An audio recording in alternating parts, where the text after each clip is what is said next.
Welcome back to Blam Blam Truckers, all you Blam Blam Truckers out there. I'm Beas. This is a solo video. Gonna try and make this quick. I recorded a video on this yesterday, and it took me an hour and a half to get out all of my thoughts. So we're not gonna cover all of my thoughts. So EQ is having another TLP drop. I'm probably gonna be playing in it. My plan is to play in it. End of this month, May 27th is the drop date. I'm excited. I am not saving any names, but I am excited. So, in an attempt to simplify getting people into the game, new players in particular, I've been watching other videos and how other people do this in getting people into the game, and I think it's time to start rephrasing how we talk about the different classes, because there is so much to take in from EverQuest, and it's not an easy thing to take in. So it's all over the place. It's hard to find one centralized location that can teach you how to do the game and give you all the information you need. And I'm not the guy to fix that problem, but I am the guy, I think, to have us start talking about the game to new players in a new and different way. And I'm just going to go ahead and straight up rip off WoW here. So normally when you see people talking about EverQuest, they're like, "Oh, what do you think would be the easiest, race class combo for a starting player?" That's a great question, and it deserves a great answer. But I think it's got a fundamental flaw to it. Not in that it's a bad question; it's a great question, but it doesn't address what really needs to be addressed here. WoW, however, does this very simply. In WoW, there are 3 roles in a group. 3. That's it. Healer, tanker, damage. That's it. In EverQuest, there are 6. That's twice as many. 6 roles in a group. So not only do we have WoW's healer, tanker, damage, we also have puller, controller, and buffer debuffer. That's 6 roles. That's more. That's twice as much, actually. And don't tell me buffer debuffer is not a role in the group. Anyone who's ever played a shaman knows exactly what I'm talking about. Did you get a slow? All I need from you is to put slows on the mobs. Just get slows on the mobs. Shaman can do, 4 roles in a group? And you only want them to slow the mob most of the time. But we'll get into that. My mistake last time in my trial run was trying to go through each class after I go through this argument. I'm not going to do that this time. I'm just not. It's not enough time. I want a quick video. Beas and I can talk about it this weekend, maybe with some special guests, but we can, if he likes this theory, if he likes this concept, then we will talk about it this weekend. If he doesn't, then we won't. Pretty simple, huh? So, every class, with possibly a couple of damage classes being the exception, are quite good at least 2 roles. Sometimes more, sometimes less, but at least 2 roles. And everybody's familiar with tanks. They hold the aggro. They keep one mob's attention. Familiar with damage. They hurt the mobs. And you're familiar with healers. If you get hurt, you get healed up by the healer. In EverQuest, unlike most other MMOs, the other 3 roles of puller. First off, I don't know of another MMO that really has a puller as a needed part of a group. In other MMOs, you're going through a dungeon or an instance. You're fighting through an area together as a team. You're not sitting in one place and pulling the mobs to you, preferably one at a time. But that's how most of the game of EverQuest is played. You find a camp, and we call them camps. So you sit down and you camp in an area, and you pull mobs to you, and you grind through the mobs. This is classic EverQuest, not, current EverQuest, the end game of Live. There's no other experience like it. It is a lot of fun. You cannot play this game by yourself for most of the classes. You need somebody with you. You need a group to really get through this game. And when you have a group, there's no other gameplay like it out there, which is why I like the TLPs. They hit the classic time period, which is what I'm interested in, and they require a group, which I'm interested in. I like the grouping aspect of it. It's what makes it fun for me. Somebody is depending on me as much as I am depending on them, and if we don't depend on each other, we die. Our characters die, and they lose experience, and they have to do a corpse run, or run back to the camp anyway. It is rough. It is a challenging game, but it's rewarding too. You get a dopamine hit like nothing else out there. Not saying it's the highest dopamine hit you'll ever get from a video game, but you really feel like you've accomplished something, and you have. You've helped out, you've had fun. It's a great way to relieve stress at the end of the day. Playing for an hour of EverQuest or 2 hours of EverQuest a couple of days a week is amazing. Having said that, I want to go over these 3 other roles. So, a puller, remember, you've got the camp scenario, so you're sitting there in a camp. The puller brings people into the camp. The CC, mean crowd control, if the puller brings more than one mob into the camp, then the crowd control has to take care of those mobs, put them on pause, get them out of the way, get them one way or another dealt with until the group has time to deal with them. A lot of people will say that there's only 2 classes, maybe 3 if you count the Necromancer who can do this. That's Enchanters and Bards. I argue that since most mobs do not have ranged attacks, especially not things like cats and bears, and other animals, any class with root can fill the CC position in a pinch. It's better with an enchanter. It's always better with an enchanter. But crowd control can be done by rooting the mob. It can be done by fearing and snaring the mob. But it's usually done by mesmerizing the mob. It is not. I have been, as a wizard, the main CC for a group in the hole, which, if you don't know about the game, that's a weird sentence. Where were you last night? I was in the hole. I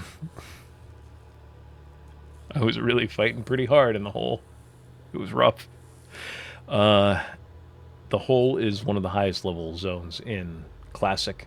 There are higher level zones once expansions drop, like Kunark and Velius. This TLP is going to start with Kunark and Velius unlocked, so I don't expect a lot of people to spend time in the hole. But I was a wizard in the hole.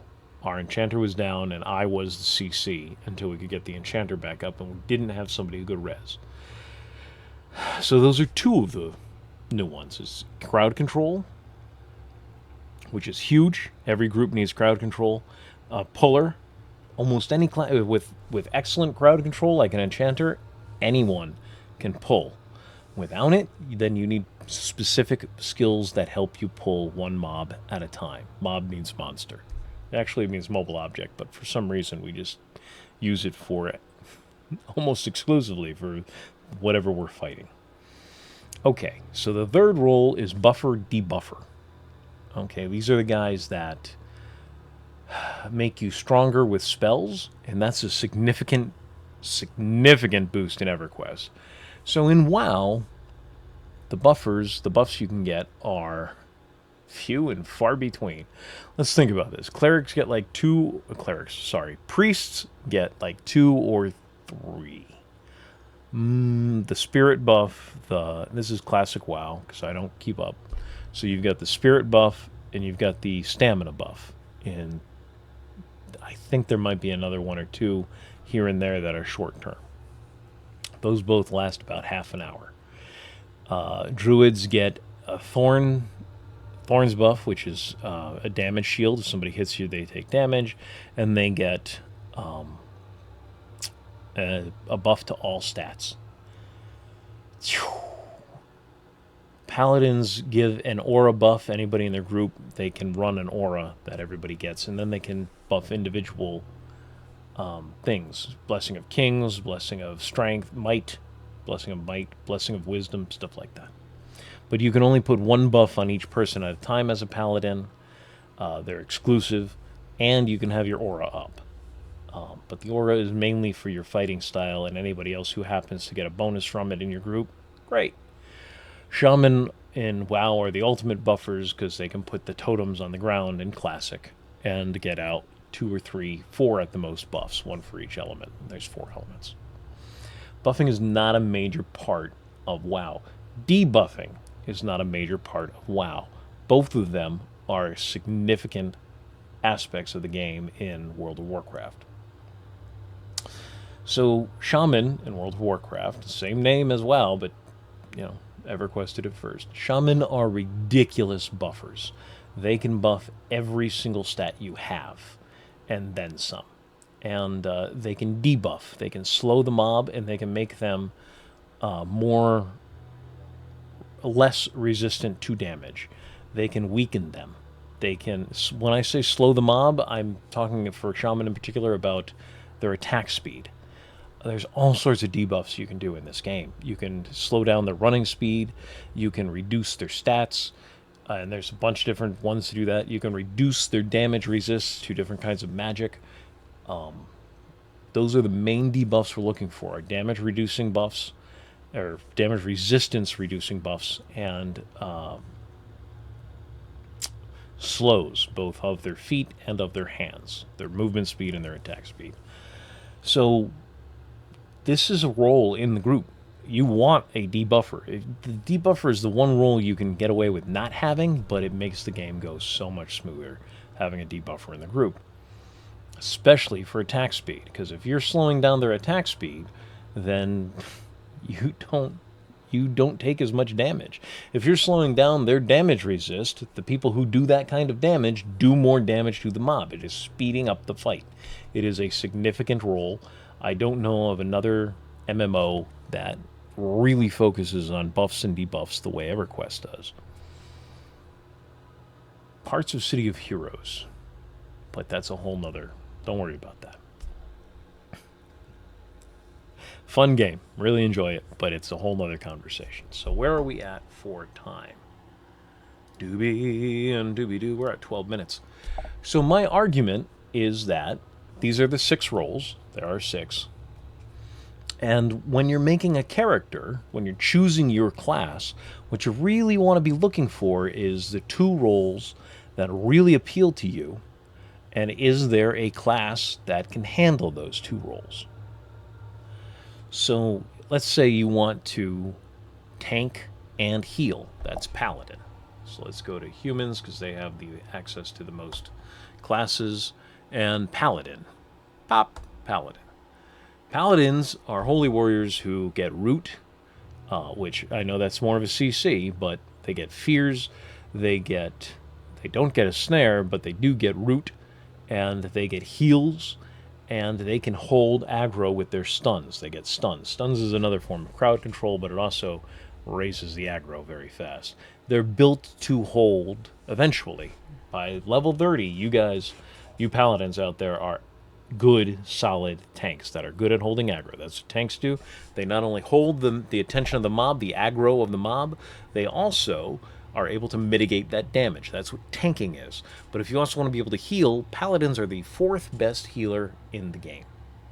It goes cleric, shaman, druid, paladin. Some people will say shaman are better than clerics for groups, and clerics are better than shaman for raids, but clerics get the best because shaman can slow attacks, which is nice. And if you're reducing the amount of damage, but that's 2 roles. That's debuffer and healer. If they're debuffing and healing, those are the 2 roles that the shaman can do. If you want to be a puller and a damage dealer, play a monk. They're fantastic at it. Shadow Knight can also do some of that, but Shadow Knights are more tanky than they are damage dealers. Rangers make excellent pullers, not as good at... I'm not going into every single class here, but Rangers make excellent pullers. They are excellent at damage dealing. They're one of the top damage dealing classes in the game, if played correctly, and I know and geared correctly, or geared well, I should say. I know there's people out there who will disagree with me, but we all have seen it. All of us players out there have seen boss mobs and raids getting taken down, and the guy who ended up doing the most damage turned out to be a ranger who knew what they were doing. Rangers get offensive druid spells and they get warrior attacks. And they have their bow, which you don't really use much in classic. Classic for EverQuest is the main game and the first two expansions. The main game. The first expansion, I think, puts out more content than the original game, the main game. Let's say you want to be I don't know, CC and a puller. Well, that's a bard. Enchanters can do it too, but most people don't want them to. And you're going to run into other players who have preconceived ideas of how limited classes are. Most people don't use root for crowd control. They depend on an enchanter or a bard to do it with Mez, or maybe a necro in a pinch. But root works very effectively if you're fighting most mobs, non-ranged mobs. So you focus, when you have a root CC'er, you focus on your casters and you take them out as quickly as possible, while the root CC keeps the melee mobs, the bears and whatnot, at a distance. And then you bring them into the group one, and it's not a very long distance. They're like 10 feet away. They're just outside of melee range, sitting there rooted, getting more and more annoyed, but just because they can't do anything while their buddies are getting beaten up by your group. If you want to do damage and heal, I would recommend a druid. I would also recommend a shaman. Those can both do significant damage. Neither one of them are the top damage dealers in the game, but both of them can heal and both of them can do damage. They're very useful classes. If you want to, I don't know. But if you pick two of these things you want to do, because there's usually somebody else in the group who overlaps, and they might be itching to do what you wanted to do. I'm going to end pretty much there. So as a recap, there are 6 roles in a group. 6. And there's 6 roles in a raid as well. It's the same 6 roles. Usually you have one puller, you have multiple tanks in a raid, you have a lot of healers, but most of the raid is damage. And you've got one or two buffer. You've got a lot of people can buff. A lot of different buffs out there, so you're going to get lots of buffs. But debuffing is usually handled by the shaman, and for their slows, slow is the biggest debuff in the game. Enchanters can slow, bards can slow, but you can also buff with damage shields. You can buff with stat boosts. You can buff with mana regen. You can buff with what do you call it? Health regen. There's all sorts of different ways to play those 6 roles, and most classes can do at least 2, usually 3. I would say over half the classes can do 3 roles. There are only 3 classes that I would say have a hard time doing more than damage. Those 3 classes are Rogue, Wizard, and what do you call it? They're Mage. Those are pure damage classes. They have a hard time filling other roles. Now, can they fill other roles? Yes. Rogues can make excellent pullers as long as there's a CC in the group. They're amazing scouts. They do other things. They have the best lockpicking skills in the game, by far. They're the only ones that can pickpocket. They're a ton of fun to play, but they only do damage. They're not really great pullers. They're not. I'm talking too much. We'll cover this, me and Beas. Wizards have a number of things they can do, including snaring and rooting, which are huge for crowd control and for soloing. But in a group, you are mostly brought in for your damage, which is excessive, as is a rogue's damage, which is also excessive. And mages, they have a pet. That pet can be used as an off tank, which is kind of crowd control. They do not get root. They can summon stuff, which is very nice later on in the game after Classic. It's not bad during Classic. It's actually pretty nice during Classic, but it gets better and better. But that's not really a main group role, but it's nice to have them. But they can also debuff. Mages want to have arguably the best magic resist debuff in the game. Yeah, they share it with Shaman. It's called the Mallow line. So, yeah, there are roles that you can fill as you will be expected. If there is no Shaman in the group, you are expected to put Mallow on every mob. That if you're attacking it with magic, if you have other mages, other magic users in the group who are damage dealers, you are expected to put Mallow on most mobs. You also have the best as a mage damage shield in the game. You're expected to keep the tank and the main assist covered, and the possibly even depending on how what their play style is, because monks don't want it, but other classes do. Your damage shield is expected to be kept up. And I'm getting way too into specifics. I really want to save this for arguing with Beas, see what he thinks of my theory. But I would start there. What roles of those 6 roles, the classics, healer, tank, damage, and puller, crowd control, buffer, debuffer, which of those 6 roles, pick 2 that you would like to do, and we'll tell you which class, hopefully in the next video, which class you should be looking at. So, all right, that's it. I hope you're as excited as I am, or some of you at least are as excited as I am for the new TLP. One of the things I talked about in a previous video, one of the things I love about this time of year with the new TLPs is enough people are playing and leveling up that I can just pop in and get a group and just play. And I can just enjoy myself. So, hopefully you feel the same. You guys all have a great day, and keep on trucking, you blam blam truckers.